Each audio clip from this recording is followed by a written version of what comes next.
Good day and welcome to the Automotive Society Podcast. My name is Siraj and today I'm joined by Mitch. How are you guys? You good? Yeah, good. You I'm good? just, not going to lie, just a tad nervous with the camera in my face, not used to it, but I'm sure I'll warm up to it during the podcast. Yeah, I'm just trying to have a look at the phone as well just to make sure that the stream is going well. And looks all right. The old repeat. That's I like it. Yeah, a little bit lag, obviously. But yeah, how's life going, Mitch? Yeah, really good. Yeah. I finally got out of uni, which is exciting. Oh, So, that's true. no more mechanical engineering at uni, a little bit more work, but at least it pays well. Better than being at uni working at a pub. So. Yeah, 100%. So you're working as a full-time mechanical engineer? Yeah, basically. I mean, look, it'd be a stretch to say as a mechanical engineer, more as a project manager, but there's certainly mechanical engineering aspects about it. Yeah. In HVAC in particular, so everything to do with air conditioning, data centers, things like that. Yeah, from what I've heard, a lot of mechanical engineers go towards HVAC actually. Yeah, one, it's it pays booming. well, and two, it's very wanted everywhere. Yeah, I mean, like if you think of companies like Google, Amazon, Microsoft, they're building data centers by the day. Yeah. So there's always work. There's always going to be work in the communication sector. Yeah. So it was a lucky find. A mate of mine actually hooked me up with the job, and I've really, really enjoyed it. Learning heaps on every single day, which is, I think, what I enjoy the most about it. It's the challenge, learning heaps, and then, having a bit more money spare, which is good to do my little hobbies on the side.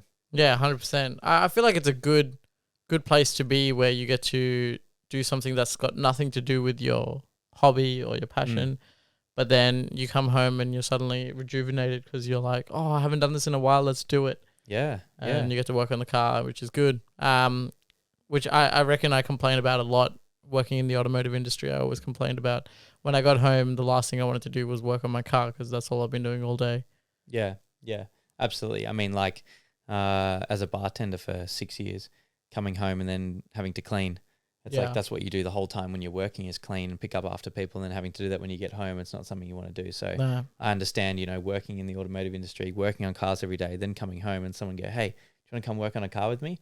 You're like, not really. Yeah. Even if they're a good mate or whatever, like it's just understandable that you'd be exhausted, tired from doing the same thing all day, every day. It. I've actually been taking a little break from working on cars. Like I have been working on cars, obviously. I have my own workshop, so I have to have customers. So I have to work on cars somewhat. But I've been taking a break from my own cars, modifying my own stuff, doing anything with it. So I don't know if I gave the update last time, but my Evo was hit by a truck. So the entire right hand side was smashed. That was a sad day. Yeah, this happened in September, like start of September. How's that insurance going? It's still not fixed. I'm still going with insurance. It's a daily struggle and a fight. Really. So maybe one day I'll get through to them and maybe get my car fixed. But you know what? Like, to be honest, part of me is not too fussed. Like, I want my car fixed ASAP. But there hasn't been that many days where I'm like, oh my God, I really, really need my car today. Yeah. I'm kind of interesting you say that. I feel the same with my WRX. Yeah. Haven't driven it for like 3 months and I actually don't miss it. Yeah. And I guess that's because of the kind of driving that I do nowadays, which is in the traffic a lot and stuff. So yeah, I totally agree with that. Yeah. Yeah, really exactly. Miss it as much as I feel like a little break every now and then is necessary. And if you're burnt out this much, then it's probably good to have a break. Yeah. Because when you do want to go back in it, you actually want to go back in it. It's not like you're forcing yourself to go back in it. Yeah. Whereas if I drive the Evo every single day and something breaks, I'm forced to work on it because I have to fix it. And obviously there's still heaps of stuff wrong with the Evo that needs to be done. I still need to do my fuel pump and carrier because this one's failed. My fuel pressure is like way too high because there's a Venturi jet in the fuel pump carrier that is causing a lot of restriction because my fuel pump is larger and quite high flow rate. So I will go one step below on the flow rate and one step higher on the Venturi jet. Sounds like a plan. Yeah, so I need to fix that. And then, but that obviously means I need to go to tune, which is obviously expensive. I used to work for a company that did tuning, but now I no longer do. So I have to get it harder. I have to pay for it. Or tune it myself, which which is what you'll get the opportunity to do soon. Yeah, I might trust myself with an NA car, but with a turbo car, especially my car making 25 pounds of boost, Yeah. I think that's a little bit too high for me to start meddling with. Easy to get that wrong and then have something catastrophic. Yeah, like I've done the run-in tune, so I can run it to the tuner, no problem. But I don't want to do the power tune at like 8,000 RPM. Yeah. So that's where I'm at with the Evo. I just haven't done much with it. We will be editing and producing a video that is going to come out soon on the channel. That is the EG Civic getting some LED lights. Yeah. That's like that's the most basic of installations that's going to happen on it, and I still struggled. Yeah, it's been so long since I posted a podcast. I actually don't remember what I've told you and what I haven't told you. I don't know if you guys know, but I bought an EG Civic a while ago, which then I sold to Mitch. Stays in the family. Yeah.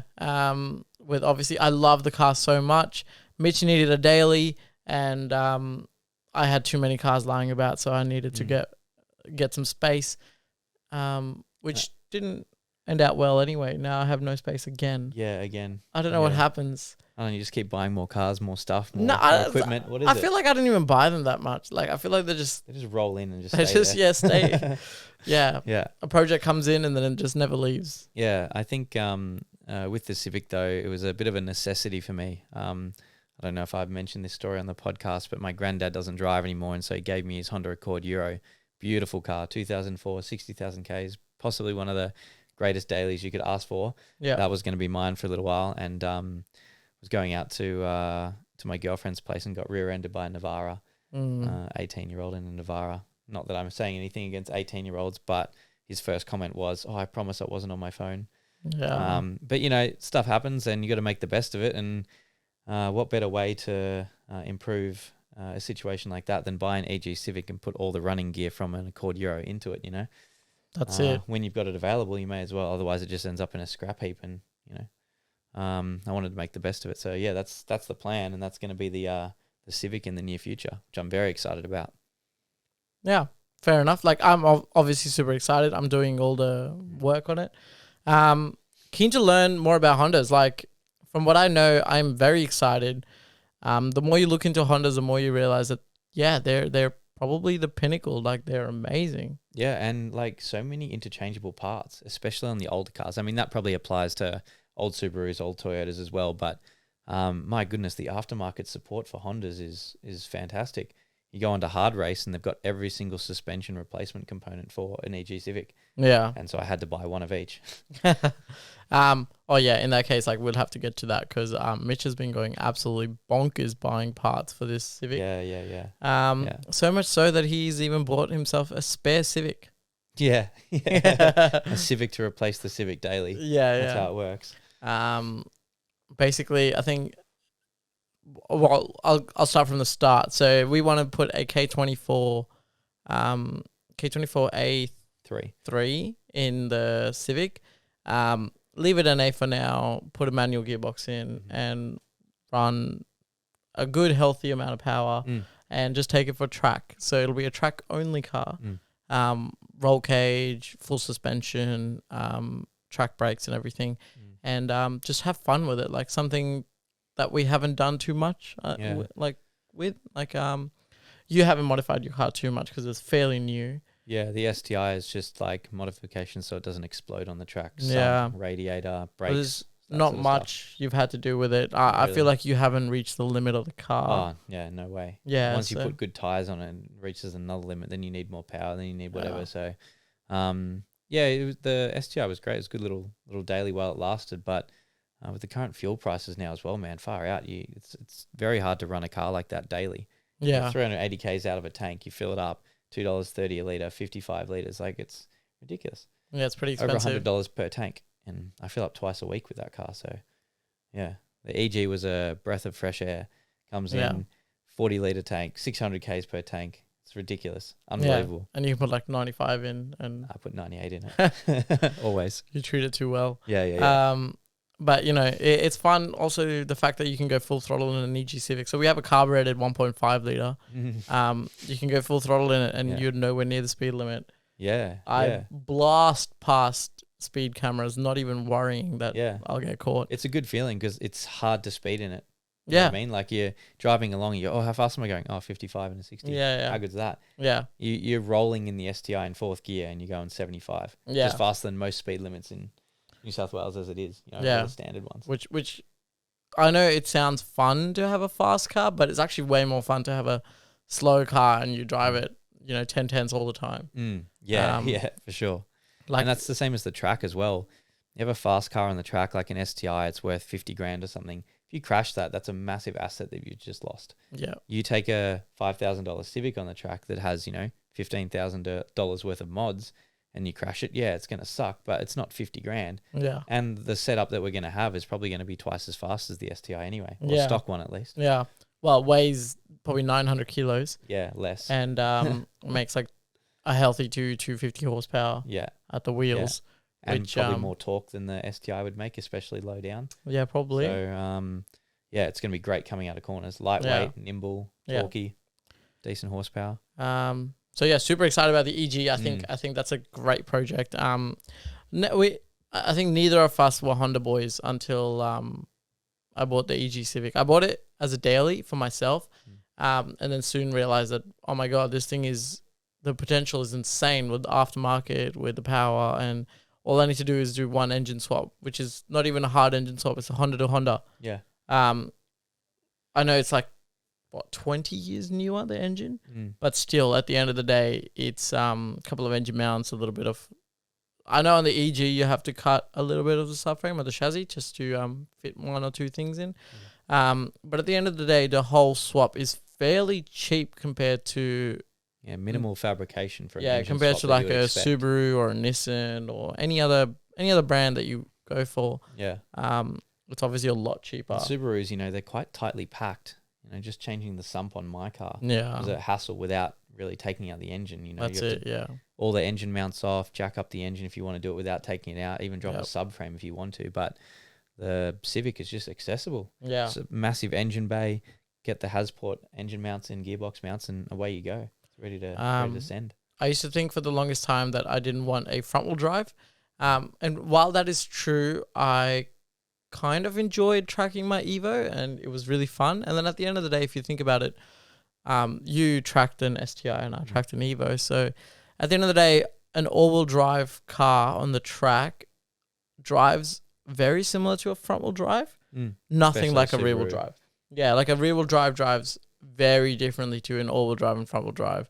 So in that case, Mitch and I are both used to the understeer. We both know the faster racing line for a front-wheel drive closer than to a rear-wheel drive. Yeah, definitely. So, and the other thing is most rear-wheel drive chassis out there and engine combos are like 3 times the price, especially if you want to go with manual. Yeah. The entry, like the price entry price for the Civic is a lot lower than majority of cars out there. Yeah, especially if you're buying like an MX-5 now. The price of those have gone up ridiculous, even for the NAs. Yeah. For a good one, you'd always pay a little bit more, but I've seen them listed for 15, 16 grand for a decent one. But even if you go down the route, let's say you get an MX-5, let's say you spend 7K. I think that's decent amount for a track car. It might be on the high end for some budgets or low end. But let's say you spend 7K on an MX-5 and a 7K on a Civic, right? Like side by side. The Civic gearbox and LSD, or like Civic gearbox with an LSD and everything inside it, like how much is that? Yeah, I don't know. Like if you're getting like an S80 or one of the like B series ones, like $1,500-$1,600, maybe a bit less. Yeah. But that's inclusive of like the LSD, like the VTI models and stuff like that. So like a CAS 1.5 way LSD for an MX-5 is like $2,400. Yeah. And that's not including the special diff oil that you need to put in it. Yeah. And then not to mention then you got to install it, right? But on the Civic, it's a lot cheaper. Not to mention when you get a good LSD gearbox, the gearbox is just as strong as the LSD, so they go hand in hand. With the MX-5, that's $2,000 you're spending on just the LSD. That's got nothing to do with the gearbox. Then you have to go and get the gearbox rebuilt or get stronger synchros and stuff like that, which is way more expensive. And everything, and I don't know why. Like even axles, if you go for beefy axles on an MX-5, you're looking at upwards of $500, whereas on a Civic you're looking at $100 to $200. A couple $100. Yeah, exactly. it's a massive difference. Everything just adds up on everything else, even if it's a cheap car. Whereas on a Honda, it's a lot easier to get parts and there's a huge amount on Marketplace nowadays. If you're looking at any of the Honda pages, like people are just getting rid of old parts, and you can pick up some absolute gems. Like for example, we're planning on putting the Honda Accord Euro hubs in, which is a 5-stud conversion. That also fits DC5 Type R shafts. Yeah. So you can have the thicker DC5 Type R shafts mated to a 5-stud conversion, and there you go. That's a DC5 stud to a decent hub. Yeah, and like that's the other thing. It's much like Lego. All Hondas are very similar in that terms. Like I actually bought the EG Civic with a big brake kit, and the big brake kit is off a Honda CRV. You would never look at a CRV and go, "That's a good performance big brake kit for my car, for my race car." Yeah, but it works. People do it. The other one people run is Porsche 911. Yeah, I can't remember exactly, but it's like you can get the Brembos from the Porsche. Yeah, you can get Brembos off a Porsche that also bolts straight onto the Civic, which is with not much problem. Unbelievable. Yeah. Yeah. But anyway, so we have the EG Civic and the full build coming with that. We'll obviously be doing little videos here and there. We're not great at editing, so the editing will take a while and it might not look amazing straight away. Somewhere. Yeah, got to start somewhere. The other Civic that you bought as a daily is an EK. Yeah. So a little bit different, a little bit more comfortable. Yeah, I'm working my way up the models all the way to the FK8, I think. Something like that.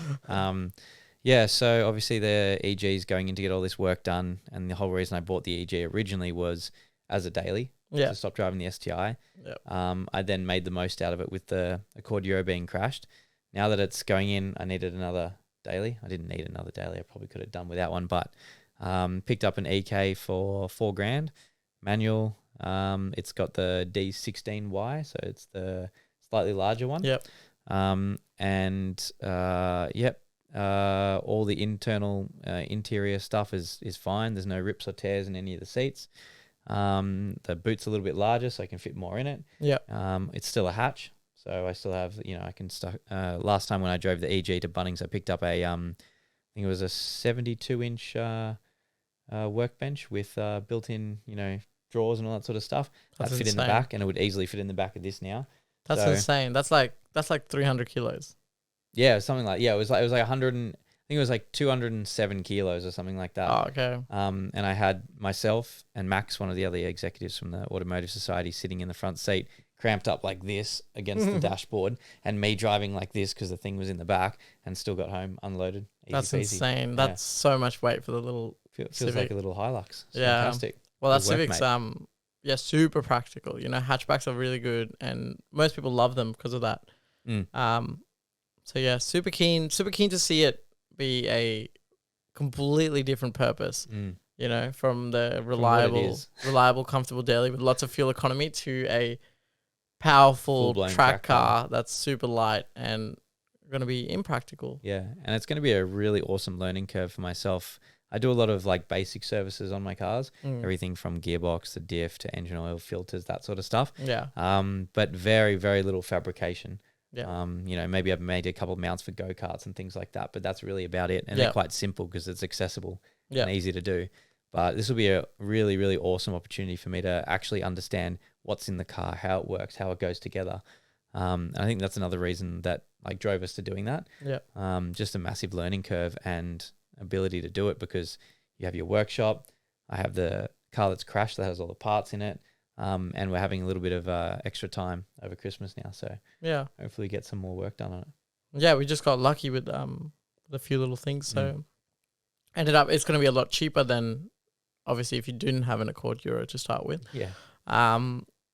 Although we're saying that we picked up the Accord Euro back from auction, like insurance, as a salvage title. as a salvage title for like $800. So yeah, got $10,400. That was after paying the salvage as well for the car. So which I don't know if you got lucky or if other people are getting really unlucky, but most of the time salvage titles cost you usually 1,000 ish, right? I would say.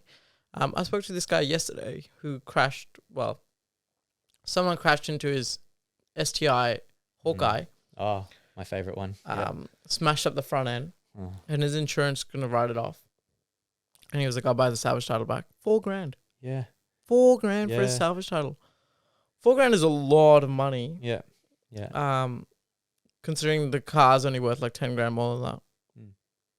Yeah, that's insane. It's mental. I always thought that, you know, the salvage titles would be literally, they'd almost give it back to you. Like, obviously they pay you out, so you have to pay something for the car. But yeah, to be paying, you know, Civic EK prices to get a car that you can't actually register on the road anymore, just to get it back. Yeah. I'm not sure what the process is. Well, maybe it's a repairable write-off, and then I think the quote to fix it was like $12,000 or $13,000. No, like, nah. They were like, no, but my mate said, "Oh, I might buy it back as a salvage title and then fix it myself." And I was like, "But as if you'd spend $4,000 just on getting $4,000 to get it, and then $13,000 to get it fixed, and then you may as well go buy another one for the same price, right?" Yeah. That's whack. Or otherwise, I guess we can part it out and make some money back. Make a little bit, which is going to be a good thing with the Accord Hero, because we're not using everything, obviously, interior seats, dashes, wheels, all that sort of stuff. Yeah. All in mint condition and all can be sold. So that's going to help, I guess, fund a little bit more for the Civic too. Yeah. Which is really good. I hope your wallet is a little bit lucrative at the moment. There's a lot of Black Friday sales going on. I've heard. For a few things. And Facebook's very good at targeted marketing. It's got me on a few websites that I shouldn't be on, spending money that I don't really have. I saw a few range of ECUs and dashes that are on sale. Oh, I see what you're getting at now. Yeah, they're like, I think like if you buy the dash and the ECU, I think it's like $500-$600 off. Don't tell me that. I might just have to do it now. Big sale. So $1,500 and an IC7. Yeah. $500 off. Yeah. Oh, it's dangerous. Yeah. It's very dangerous. Right. You're worse than Facebook Marketplace, mate. I only got targeted myself, and I'm relaying this information because I want the dash for my Evo. And I was like, oh my God. May as well tell Mitch, he'll probably get one as well. Yeah. Maybe we can do a block buy. I don't know. Maybe I can contact some people and see if we can get it. Are they in stock now? Yeah. Everything's in stock. How good's that? Yeah. We had a massive shortage for automotive stuff. I don't know, for a little bit. But hopefully we're back on track. So far what I've seen is everyone's back on track except for the big brands. Like Motec's not back yet. And I don't want to call out like a lot of brands. They're not the only ones. A lot of brands are not in stock yet. Which is the same silicon chip shortage. So it just depends on when R&D catches up by replacing the old chips with something new that is available, you know. That's what they've had to do. It's more sacrifices. Like sometimes the new product that's coming out now with the new chip isn't always the better product. Yeah. And that goes across every brand out there. It's like the first gen of anything. You get the first gen car that's released. That's the one that has the problem, and then the second gen's a bit better. Third gen's the best usually. Yeah. So like a lot of technology companies are having to research and develop their product, which they've always sold with a different chip in it. So they've had to have different like hardware, which can make it better or worse. You know, depends on what they're getting. But that's just because I guess we're in the engineering realm, so we know that's common practice. But anywho, I was actually going to ask you a couple of questions about your future with your cars, to be honest. Yeah. Because, obviously your comments suggesting that, driving the Evo not every day, you don't really miss it as much. You obviously have a few other cars in your repertoire. And what's your plans with like the Evo, the RX-7, the MX-5, all that sort of stuff? There's always a lot going on through my mind. Like what's your brain say and what's your heart say about all the cars? There's obviously two very different opinions. So with the MX-5, it's gonna remain a street car. And because it's on historic retro at the moment, it is completely box stock factory standard. And it's probably going to retain standard. Like I'll do some coilovers in it because the suspension in it right now is blown, so I need to replace it anyway. Some wheels and tires, and just leave it as a nice street car. Yeah, awesome. And just enjoy it. Because I think it's really fun as it is, and it's not a car that, people go for. Well, I know a lot of people go for power with them, but it's not a car that I feel like needs power to have fun with. Yeah. I actually would say NA underpowered is more fun in an MX-5. Yeah. Like you said, the 10/10. Yeah, exactly. Like, if it did make 300 kilowatts, like I'd be scared for my life. Also, not to mention if you were to get in a car accident with an MX-5, you may as well be in a scooter. Yeah. There's not much protection. protection. Zone is your knees anyway. So. Yeah, exactly. There's not much protection there. So in that way, the MX-5, I'm happy with it as it is. If the engine was to ever blow up, pop, do anything stupid, I want to go to a 1.8. It's a 1.6 liter because I have the NA model was the early one. I'd go with a 1.8 and maybe put some cams in it and just refreshen an engine, and that'll make some little bit more torque, which I would enjoy, and that's about it. Yeah. I think still leave it factory with a 1.8. And the Evo? The Evo, once obviously panel repairs are done, it needs a fuel system, and then it needs a tune. And then sold? No, okay. My brain always thinks of selling it, but my heart obviously says no because I've always wanted a 9 though anyway. Yeah, I've always wanted a 9. I do really like the car, but I know that even if I was to sell it, I couldn't afford a 9. Like I can't afford that little bit extra. So a big part of my plan is just to keep it for as long as possible and then buy a 9 or an 8MR when I can afford them, and then swap over all the good stuff from my car onto the 8MR or the 9, and then sell it. Yeah, okay. So you'd actually have to purchase the 9 before you even sold. Yeah. Okay, that's So big financial commitment then if you want to do it that way. Yeah, which would most probably be like it's a risk, right? And most probably be I get a bank loan, I get another car, and then I swap over the stuff and then I sell it. Unless I have a mate out there with an Evo 9 or an Evo 8MR that wants to sell it to me and hella cheap and is happy for me to do all the swap and then buy when I sell mine. Yeah. Or even one that's got a little bit of like gearbox trouble or a little bit of engine trouble, something that you can fix up by swapping that in. They might buy it cheaper, you know. I mean, I'm at this point, I'd be happy buying even a roller, you know. I don't mind. Yeah. That doesn't affect me. So yeah, that's where I'm at with the Evo. I do want to sell it, but at the same time I don't want to sell it.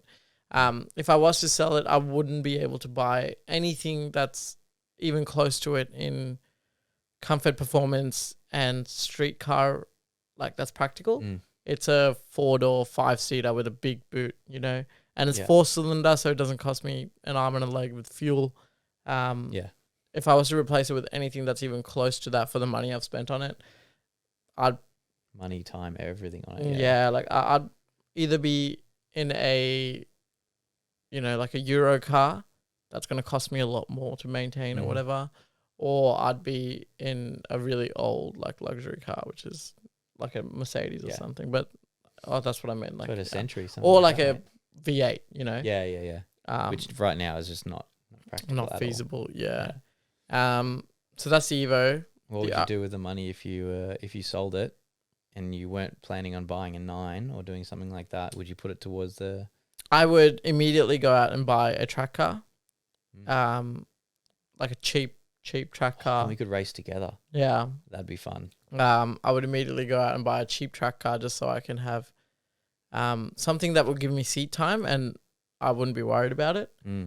And the rest of the money I'd probably put into my RX-7 and maybe buy a cheap daily. I've seen so many like Pulsars, EGs, stuff like that on my 105 come up for sale in the like low 20s, high teens. What a great purchase for some seat time if you have the money for it. You know, I don't know. This is going to be maybe a hot take, but from what I've seen on my 105 and other people selling race cars is you buy a $4,000 Hyundai Excel, right? In mint condition. Yeah. Yeah. You buy a $3,000 roll cage. You strip the crap out of it. You sell the interior for, let's say, let's not say a grand. Let's say $500. Yeah. Let's say $500. Yeah. So you're 6-7 grand into this car. And then you've put some cam stickers on it, and you've taken out aircon. You've taken out a few things. Yeah, sold that, put a seat in it. Yeah, put a seat in it. Let's say that's another grand. A harness in it. That's $300. Mm-hmm. Let's say you're 8-9 in it. Yeah. Suddenly, this car, then you flog for a whole year, for a whole season in a racing series until you can afford something better for the year after you want to upgrade. Suddenly, this 6, 7, 8 grand car that's been absolutely flogged to the end of its life is now worth 18K, 17K on my 105 and other race car things. It's so much cheaper to just go out, buy a car and turn it into a race car. All you're doing is stripping it and putting a roll cage in it. There's nothing special to it. And I know that because I'm doing the same thing with a Subaru Impreza now. Just to get it on the track and working, just to get on the track and running. Yeah, I want to enter into an endurance race for next year. I'm not going to give too many details about it, just in case it doesn't happen. Just in case, I don't know, something happens. The car comes. It's currently being shipped over interstate, and if it comes, then it's an absolute nugget. Maybe it might not work. I've already bought the roll cage for it, so I hope it works. Hope it works. Hope it's not too bad. Put on my 105, sell it for 15 as a roller or something. Yeah, but that's what I mean. I can put it up for even 10K, 11K for a race car with a roll cage and everything done, and that's normal going price. I don't understand that. Yeah, it doesn't make a lot of sense to me. You're much better going off and buying a 3 grand, 4 grand car and just stripping it yourself, and then making profit on the interior that you're going to sell anyway because you're not going to use it. Yeah. Depending on the car, obviously. Which in my case is the Impreza, which I feel like the interior would be worth a decent amount. Yeah. I feel like a lot of Imprezas out there don't have the best interior. Yeah. And someone would want something on the other. Yeah. A little freshen up. And from the photos that I've seen, the interior on my one is amazing. So I think my goal with my car situation at the moment is that the EG is obviously going to become the race car. Yeah. I actually want to sell the STI. It's been a long time coming, and people have been talking to me about it and saying, "Oh, you should sell it." And I just finally sort of bit the bullet, and I think at the end of the year that it's probably time to let it go. Before the COVID prices dip, I feel like they're sort of stagnant now. People are still listening up for crazy prices, but they're getting beaten down. So why don't you put it up for sale now, and then see what offers you get, and then just take the highest offer, something like that. Yeah, just take the highest offer and see. You might get a really good offer now that you might not later on. Just because for sure. We've been talking about this for a while. I think I've definitely think that we spoke about this in the last episode, but car market's going down, prices are going down, and I reckon January, February is when they'll be at their lowest by far. After the Christmas period, people are just going to realize that they should be spending more money on holidays, going out, doing other stuff, not spending money on cars that they've been doing for the last 2 years, and not being stuck at home in a garage, Yeah. A lot of people want to go out because it's post-COVID, and it's just what it is, which I don't blame them. I want to do the same thing. I feel like I got sick of cars because of that, because we couldn't do anything but cars, and that's all I've been doing for the last 2 years. Yeah. Way more than I've been doing before, with no social life whatsoever. So I think although you said sell it and then stop buying cars, I think the reason why I want to sell it is I've had my eye on a Lotus Exige S for a long time, a blue one that's been on car sales, and it's been up there for a while. Yeah. And it's been on hold for a while, then back to normal, then on hold for a while. So I don't know if people just don't have the finances for it or something at the moment, but it's up for 50. Yeah. And I reckon I could probably get about 40 for the STI. Yeah. 2016 STI, roughly around that, maybe a bit more. Yeah. And I've always wanted a Lotus. I don't know what it is. Something just appeals to me about the Lotus, maybe the chassis, the look, something. And one of my really good mates, Rex, his dad had a 111S, and it was twin cam, and it was beautiful. You get up to 6,000 RPM the second, the cam kicks in. My goodness. I'm totally on board with that, Mitch. I love Lotuses. And the Exige S supercharged has a little hood scoop, and I don't know what it is. Something just just tickles my fancy, and I really, Everything. really want one. It's everything. I absolutely love them. And So it's a Toyota, yeah, basically. You know what I mean? A few Yamaha modifications, but essentially, like, I could look after it pretty cheap as well. Yeah. And then I'd just leave it as it is completely. I don't know if it's stock, the one I'm looking at, but it looks clean, tidy, and yeah, I'd love to be able to drive that on a weekend. No, I would definitely say that's amazing. It's very good.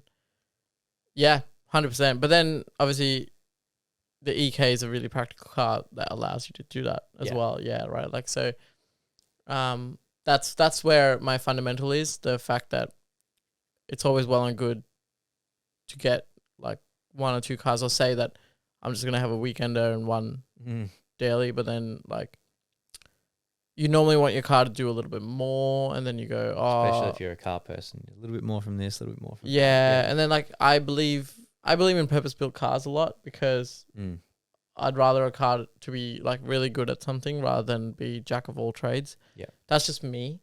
Like I wouldn't like my Evo, if I take it to the track, I'm not unleashing its full potential at all. Current state, like soft suspension and like aircon and all the interior bits that I have. Like I'm not reaching its full like potential, and that kind of gets me. Like I have a very competitive edge where I'm like, no, I kind of want to get there. You know, that's why I want to see you race in the Civic, where there's less holding you back. Something happens, it doesn't really matter. Like I've never gone more than, I honestly don't think I've gone more than like 8/10 in the Subaru. Yeah, but it's not even the fact that my purpose-built car.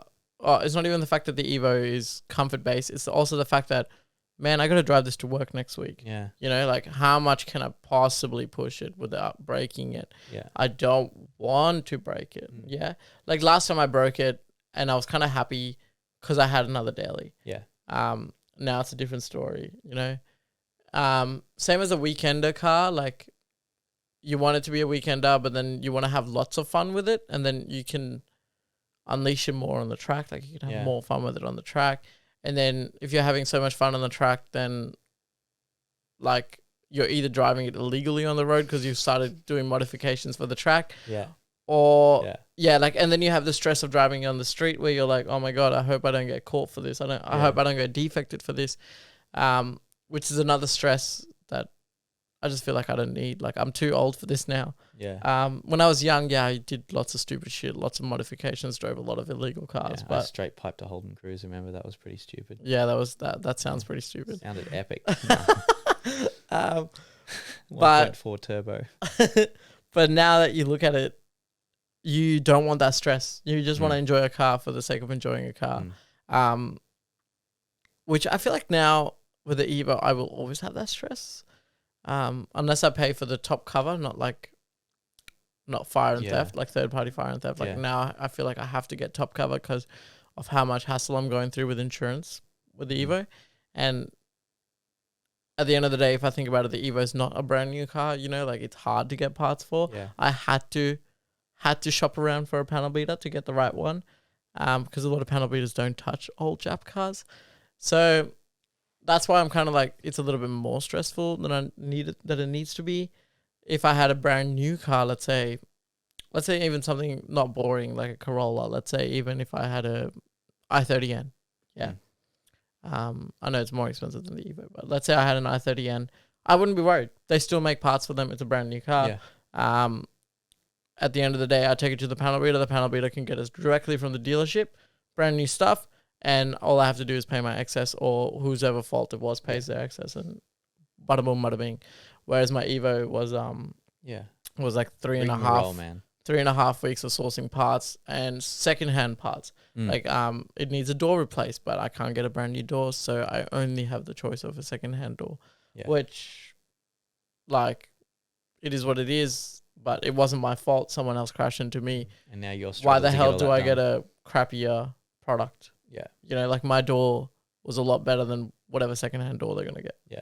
You know. Absolutely. Yeah. I getcha. So in that case, it's a bit annoying. Yeah, and that's what I'm considering with the STI or whatever car that I keep in the garage, is whether I do that full insurance or not.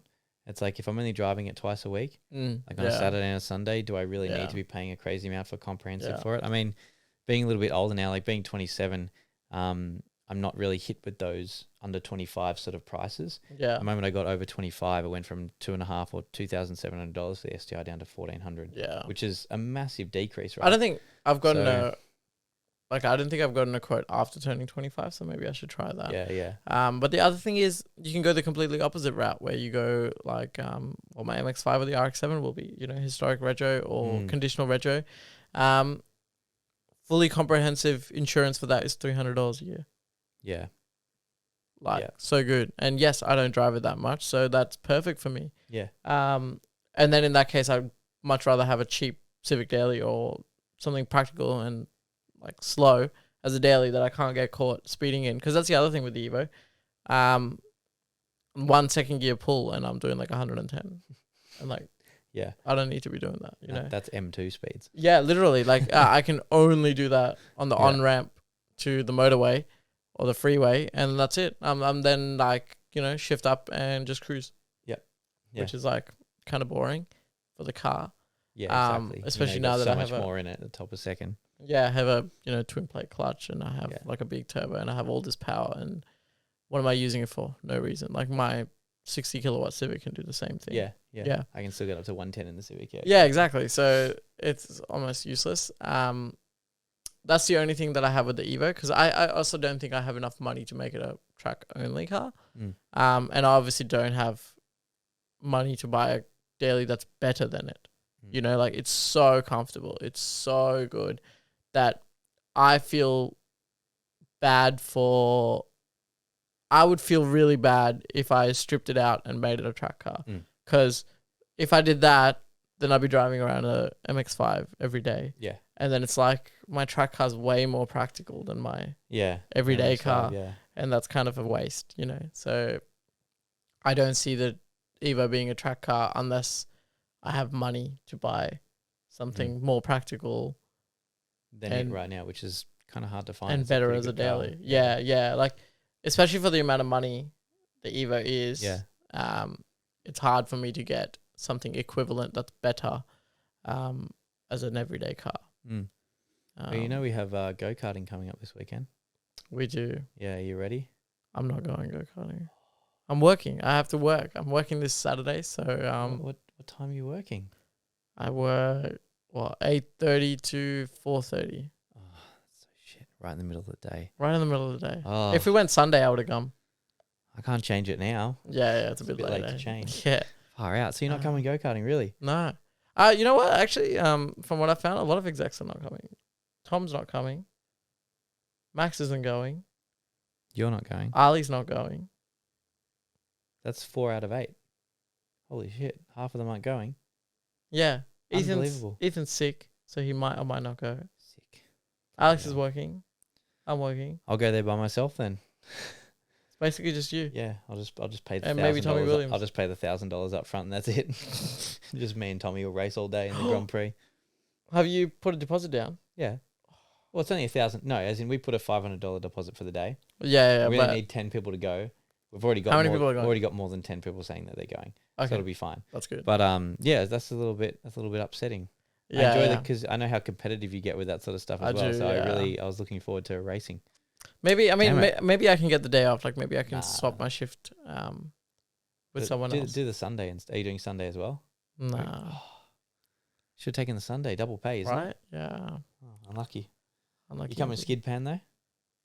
Yes, that's on a Friday night. Hell yeah. I'll be down. Yeah. The little MX-5 that could. I'm gonna drift the STI again. I don't know how you drift an all-wheel drive, but you do you. Actually, yeah, it's easier than you think. I really don't know if you'd call it drifting though. Like it's definitely sliding, like power skidding. Yes, because it's pulling from the front as well, so it's hard to say whether it's actually drifting. I mean, Ken Block does it really. Do you pull the handbrake? Yeah. Oh, okay. Yeah, wrench it. Okay. I broke it last time. Yeah. Oh, it wasn't that bad. Just one of those little like retainer pins that snapped in it. But so I was getting slide. Yeah. Like it's really hard to do like lift off oversteer with it because it just understeers. I tried it a few times and it just sort of pushes rather than like kicking the back. The only time I've ever been able to do it to get the back to come out was drop the clutch a bit going into second and it sort of locked up a little bit rather than rather than just lifting off and trying to turn in, then accelerating again. Have you tried trail braking? So like left foot brake while you accelerate. If you do that, you can sort of get it to oversteer. Yeah, okay. Might try that as well because I don't want to break the handbrake again. That'll be really frustrating. I've gotten the Evo to oversteer like that. Yeah. You got the like active yaw control and all that sort of stuff. Yeah, I do. Yeah. A little bit more like rear drive bias. Yeah, it is. Then the Subaru is like 60-40 front. So it's really, like mine's really 60-40 rear. Yeah. So it's like I can change and the it can torque, go. but that's it. I think it can go 80-20 rear Mm. on mine. I also did it with very minimal lock diff, like the center diff control. Yeah, okay. Maybe I could go a little bit more locked for the. I don't have lock diff control. Well, I do. I have tarmac, snow, and rally. Yeah. So is it more snow locked for snow? Like if you put in snow, it's. I don't know. I've never researched. I've never used any other mode other than tarmac. So maybe I should put it in gravel. You never take it in gravel? No. Oh, like even if I do take it in gravel, I just leave it in the tarmac, and I've never had a problem. Yeah. Like I've never been bogged anywhere or stuck anywhere. Same as the Jeep. Like honestly, the Jeep has like a gazillion modes for off-roading. You've used none. And we've been off-roading many times, and it's never been stuck enough for me to do it. Like I've had like hills that are like, really steep. Just crawls down. And it it just slowly crawls down like over the rocks and like loses traction. Like it'll slip a little bit, but it'll catch itself and it'll keep going. Bloody oath. Pretty capable actually. Yeah. Well, Dad's picking up a Isuzu D-Max all-terrain in January. Hell yeah. So I might just try my hand at that, take it off-roading a little bit. January? Is that confirmed? Yeah. So, I mean, look, it's confirmed till now. Like, who knows? Yeah, of course. My boss has ordered the new Wild Track. Yeah. Ranger Wild Track. And that was supposed to be delivered at end of November. Yeah. And it's now started Jan. And that he was told that like 5 days ago. So, who knows? It is confirmed for January, but... Yeah, it is what it is, eh? Yeah. You just have to cop it when they tell you so. I'm keen to have a go at that though. Yeah. Now I can take my go-kart somewhere. It'll have a tow bar. I can get a little trailer, or I can just chuck them in the boot. Yeah. So yeah, it's gonna have a lot of uses once Dad picks it up. Hell yeah, dude. And we can use it. We can use it to tow. I don't have to borrow. Yeah, or you have to borrow the Jeep or anything. Yeah, I don't have to borrow my girlfriend's car every time, and bring it back absolutely filthy and then get yelled at. Yeah. Yeah, we can true. We can tow the Civic to the track. We can take the any D-Max car to the track, whatever. The D-Max also will be way more capable. Oh yeah. Than the Jeep. The Jeep struggles up hills with trailing cars. Yeah, this one's got a butt ton of torque. Yeah, so. Like I think at one point, I was trailing a 300ZX to Goulburn, like to Wakefield. Oh, I remember. Yeah. And at one point I was sitting at 6,000 RPM for like a good 30 seconds. Really? Yeah. Before I was like, you know what, like we're not even gonna do 100. Like we'll probably have to do 80 or something. Wow. But that's because I have a 3.6 liter V6. Yeah. Petrol. Yeah. I didn't go for the diesel because she does a lot of short trips, and I was like, diesel's just not for you. Yeah. And I don't tow enough. Well, I didn't at the time. Yeah. I didn't know that I would tow that much. Yeah. The second I got my trailer, oh my God, I think towed almost every single week, at least one car a week. Yeah. Or furniture. One car or furniture a week since we've had the trailer for like don't know a year you need or two. it till you get it, mate. Yeah. Now I just have 2 race cars, so now you're gonna have to use it. Yeah, now I'm gonna have to use it, especially for myself now. Mm. And I just tell other people no. I'm just like, I'll give you money for fuel. Don't worry. They're like, oh, I'm broken down somewhere. I'm like, good luck. Yeah. Did you pick up Emin the night you had the trailer, or the second day you had? The second day of getting the trailer, I already got a call saying, can you pick me up with your trailer? I'm in Old Pack. Help. Yeah, literally. I was like, oh, okay, fair enough. But he's a really good mate, so it worked out really well. And he was genuinely very, very stuck. And guess what the problem was? Made me risk my life, I had to pick him up. He somehow got it onto the freeway from Old Pack to go back. And then he got stuck around a bend on the left lane with no shoulder lane, right? And there were trucks coming through at like 120 downhill around a curve, so they couldn't see anything. Until last minute. Holy shit. So I risked my life. We towed it on the left lane with just hazards on, nothing else. Yeah. And guess what the problem was? He didn't even know. He ran out of fuel. Oh, no. I was like, I mean, all that for out of fuel. I mean, are you kidding me? And he was just like, fundamental. I mean. He was like, I can't understand what the pain was. He was just like, I don't know what's wrong with it, but it's just not running. Blah blah blah blah blah. And then later on, he was like, the next day, he was like, I couldn't figure it out. I put a jerry can of fuel in it, and it worked. Oh, and I was like, how did you not know? And he was like, oh, my fuel gauge is broken. I was like, Oh, awesome, dude. makes Awesome. sense, yeah. Awesome. Just to reset the odometer each time and check how many kilometers doing. Like the people with the old bikes that don't have the. He sold that car. It was a 1986 Mitsubishi Triton. One airbags, complete show car. Yeah. Like it's been in some magazines in the 90s. Wasn't or it something. a leaky boy as well? Had a few leaks everywhere. It had a lot of leaks, but like when you would like slam the airbags, it would sit on its chassis. Like the wheels would go above. That's awesome. They tucked into the guards, so they were, and the rear was custom, fully tubbed. So like a lot of money spent into this car to be a show car. Like I'm saying, like a lot of money, and no maintenance. Yeah, no maintenance in the last like 20 years because whoever it was just obviously it wasn't a show car anymore, so they gave up. And that's classic. And then Emin bought it by swapping it for something. He swapped it for a car that he had, and I don't remember what car it was. But yeah, safe to say it came with a lot of problems. It was carbureted. It was like a 4-cylinder, 1.6 liter, 1.8 liter. Yeah. So much for a Ute. Like it couldn't actually go anywhere. It was so weak that if you put something in the tray, either the airbags would sag or it just didn't have enough power to take whatever was in there. So it was trash. Yeah, it was trash. The other thing I was going to bring up was with our marketplace and Facebook and all the cars that are being sold at the moment, I've noticed a lot of gems popping up because they know they can get sort of decent money for it. So I saw a Toyota Corolla 11 A111 or A111. Yeah. My goodness. And it was like pristine and clean, factory ITBs, all that sort of stuff. That's amazing. And it was like 22 grand. I was like, maybe 5 years ago that thing would be worth like 10, 12. Yeah. I don't really know what it would be worth. I'd never really seen one before. Yeah. But God, it was gorgeous. And like all these other ones, like these Jap special cars only sold in Japan that are now being imported and then sold for like a fortune here. Oh, I just wish I'd like known about them earlier. I would have bought more. But you know what I mean? Like I wouldn't have bought a Holden Cruise if I knew I could buy an ITB Toyota Corolla. See, that's half the price. Like that's another reason why I'm always hesitant to sell the Evos because if I was to sell it and let's say I want another one, which I know that I want another one in the future, right? Will I be able to afford it? Like, are they going to skyrocket to a price where I'm just like, I can't justify that? Knowing that I bought my last one for this much, why would I pay triple or quadruple that in the future? Yeah. Knowing that it's older and crappier and it'll have more problems and it'll be weathered away, right? Like, whereas, I don't know. Like, I just, that really scares me. And that's a huge reason why I don't want to sell it. Because I know I want another one. Yeah. That's the same as my RX-7. I get offered like a lot for people like wanting to buy my RX-7 as it is. Yeah. And it's all well and good, but that one, I don't know. Like, what if I do want another one, you know? Like, I chose it as my dream car, and I obviously stick by it. Like, I still think it's my dream car, and I absolutely love it. I know it's a lot of money for me to build, and I don't have that money, and I won't have that money till after uni, which is a long time.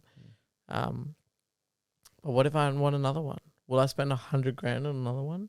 Yeah, it's a bit ridiculous, right? Because I'm not selling your dream car again. I don't know if it's. I'm not selling mine for $100,000. Yeah. So, is it worth me? Like waiting, I don't know, like 3-4 years, and then just paying that much more? Yeah. Or I could just have my roller sit for the next 3-4 years and just not touch it. That's kind of why I want that Lotus though as well, because the Lotus itself, when I was originally looking at them, like this was before I even bought my first car, they were like 30,000. Yeah.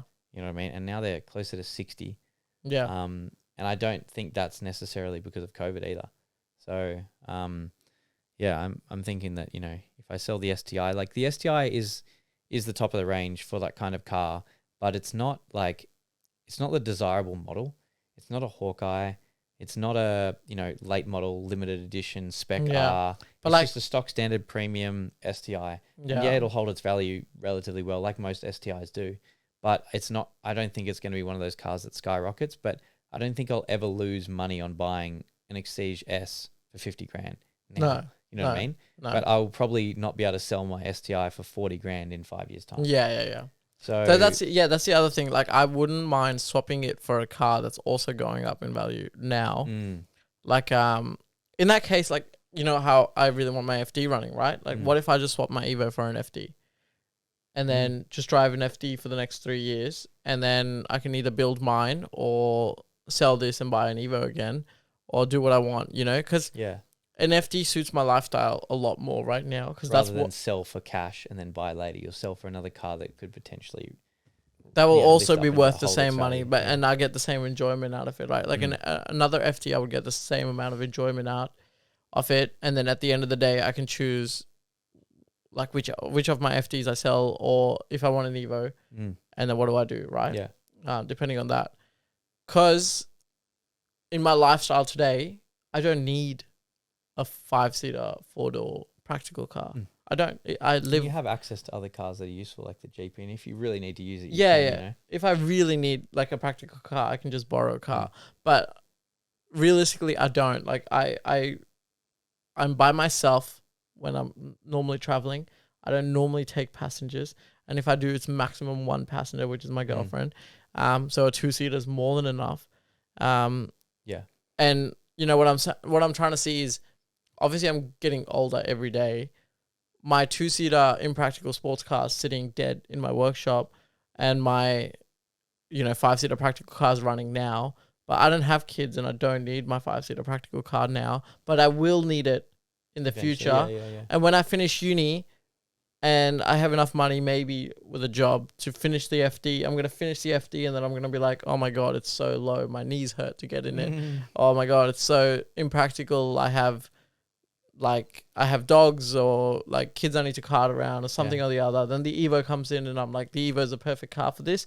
And then the FD will just stay dead forever, you know? Which is a sad note. Which I don't want that to happen. So in that case, I would love to have the Evo dead and the FD running. Like if I could swap positions with those two cars, I would. Yeah, that's interesting. I think the thing for me right now is that I need a practical daily, and I think I do have too many cars. Like, why does one person need 3 cars that basically all do the same thing? It's not like I have one dedicated track, one whatever. It's like they basically all are dailies at the moment. And I'm paying insurance on all of them, and I'm paying rego on all of them. And I just don't need that sort of expense. And like, I'm getting a little bit older, and you're right, like the knees get creaky when you get a little bit older, like I have to admit. But I think that I'd be happy just with one, and then having the option for the track car, which is what we have with the Civic. I just don't think I need all these extra expenses. But then I can guarantee you, I'll get to 40, I'll have like, my life relatively sorted, and I'll end up wanting another sports car like that, I guess that's the feeling most guys get when they get to that sort of age. You will want it. Like, of course, I will always want a nice sports car, but your taste will change to, it won't be a loud, obnoxious, stiff. Yeah, it'll be a 2-seater sports car. It'll be a Porsche 911 Carrera 4S or something. Like it'll be something a little bit newer. It'll be something a little bit more comfortable. It'll be something geared towards luxury rather than geared towards having like Apple CarPlay and things. Like, although my STI is a premium, it doesn't have Apple CarPlay. What the hell's going on with that? Whereas like I already think I'm too old to have a loud FD. Like even my FD, I feel like I'll have to make sure that it's a little bit on the quieter side. Yeah, it'll be fun, performance-y, rear-wheel drive, lots of power, but I want it to be a little bit quieter. I want it to be a little bit more on the comfortable side, because it is a weekend car. Yet again, a little bit too expensive for me to track, I think. I would love to have more track days with it. Like I did take it to the track. I did enjoy it on the track. But knowing how much they're worth, I think that like deters me a little bit. If I left it stock, maybe, but if I'm spending a lot more money into it, then it's a different story. And sometimes I wish I didn't go down the modified route. Sometimes I wish that I kept it factory. And just enjoyed it as it was. Yeah, absolutely. I think in the next like couple of years, I'm probably going to move on from this air water power job. And I've always wanted to get into the automotive industry. That's been like my goal basically from the start. And I think this is a good little stepping stone, but there's not much to do automotive wise in Australia. Nah. Because nothing's made here anymore. It's all made overseas, like in, Korea, Japan, wherever it might be. Yeah, we have no manufacturing. We have no R&D. So I You're really wanna only go to basically Germany. working for aftermarket stuff, like modification bits for cars. In that way, our market is pretty big. Yeah. But like you're very limited, right? Limited on what you can do and can't do. Yeah. Yeah. So I'm thinking like a Germany sort of move would be the right thing to do. Oh, because really? I have family over in Germany, and Yeah. the engineering over there is enormous. 100%. It's one of the most advanced, and also Yeah. I feel like you would also get a job fairly easily as an engineer even if in it the was automotive project industry. management engineering over there, in the same sort of Yeah. stuff that I'm doing now. I and mean, they then have like transition. they have like three big like cities that are dedicated to manufacturing Yeah. Volkswagen Audi group cars. Yeah. There's Stuttgart, which is Porsche, I believe. I wouldn't be able to confirm, but I'll take your word for it. Ingolstadt, which is Audi, Yeah. and then something for the Volkswagen. I could be completely wrong, but I I did this history. I can't fact check. I did I'll this- take your word for it. I did this history lesson in my first year of apprenticeship. Yeah. It was like my first lesson was like Yeah. the history of the company. Well, I'll be based in Munich, I think, because that's where most of my family is. So I'll probably start there and see what happens. But Yeah. if you go to Germany, that means you don't need any cars in Australia. No. So yeah, that's You're not gonna be taking another me on. consideration. Not going to be taking your Civic over. Yeah, I won't be shipping a $4,000 car over there now. Yeah, No, no, thanks. yeah. Not Well, worth that's it. the easy way. Like, Also that's the right. other thing with the cheap cars, which is so good. Like, you can sell your EK for the same value, if not Yeah. more, in the future. One of the only good Right. things about cheap cars, they also sell. You buy them cheap, but they also sell cheap, which means Yeah. you don't lose a huge amount of money other than your rego and insurance on it each Yeah, year. the EG we already have the like set up. Like, I'll just take it over, and then when you come over, we can both enjoy it as usual.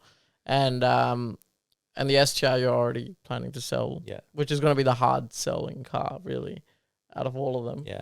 Like, you put any of the Civics up, they'll go within a day. Yeah. Yeah. But the STR is the one that you're going to be stuck with for a little bit. Yeah, I think so. I think in terms you're of probably selling right. it. Yeah. I have to say with the Civic though, those very minor modifications that we've done so far on it, I think add like a huge amount of value. Like having decent headlights on a car, so undervalued. Like I was driving that Civic with basically one parker and like half a headlight. Right? Yeah, yeah. And it was on the like borderline dangerous. Like driving it at nighttime. And now I have better lights than my STI, even though they're the Xenon, whatever they are. Yeah. And little modifications like that, little fix ups, like fixing up the tint, etc. You can then just sell it for more anyway. Like I could spend $1,000 on the Civic now tidying up some things. Yeah. And I have to mention as well, I got some Ganador side mirrors. Aerodynamics. It's very necessary for track. So track car, But yeah, little modifications like that, and then flip it. I see people doing it every day. Yeah. Online, just slight modifications, or just take all the modified bits off a car, put the stock ones on, and then sell the car. Like, it's just for the cheap cars, easy work, easy money, easy work. Yeah, I think we're gonna put the Ganadors on tonight. Tonight? Yeah, after this, another video. That's very soon. More editing. Ganadors. Yeah, in the dark at 9:00 at night. One of my mates from work just linked me. He goes, "You wouldn't." And I sent him the screenshot of the pay ID. I was like, I did. Already done. Already done, mate. And it took me 20 minutes. So unnecessary, but yeah. Yeah. Oh, well. Well, I'd like to say thank you very much for coming on. Thank you for having me. I feel like you're going to be on the podcast a lot more. Yeah. I hope a lot more. You've got a little bit more time. And then December onwards, you're going to have a lot more time. Yeah. I'd like to help you with a few more of the videos and stuff like that. Yes. Not only the filming, but, just helping out with the editing because it's a big job. It is. And I'm learning as I go and I'm not that good at it. Yeah. So. I think maybe one of the next ones have a couple more of the lads on. Yeah. We can get some more equipment or whatever. Yeah. I can have up to 4 people on, we can all chill out on the couch and talk crap. So I'm keen for some banter. Yeah. Some shit chat. Something some people may have noticed. I know this is very late in the episode for me to mention this, but we're actually live streaming this. We're live streaming and recording this. So if you are listening to the episode basically it means that you can ask us questions when we go live, and we'll answer them on the podcast as we go. So we can do a full podcast like we've just done, and then at the end we'll just answer any questions that you guys have. And yeah, that'll be a format that I kind of want to keep up.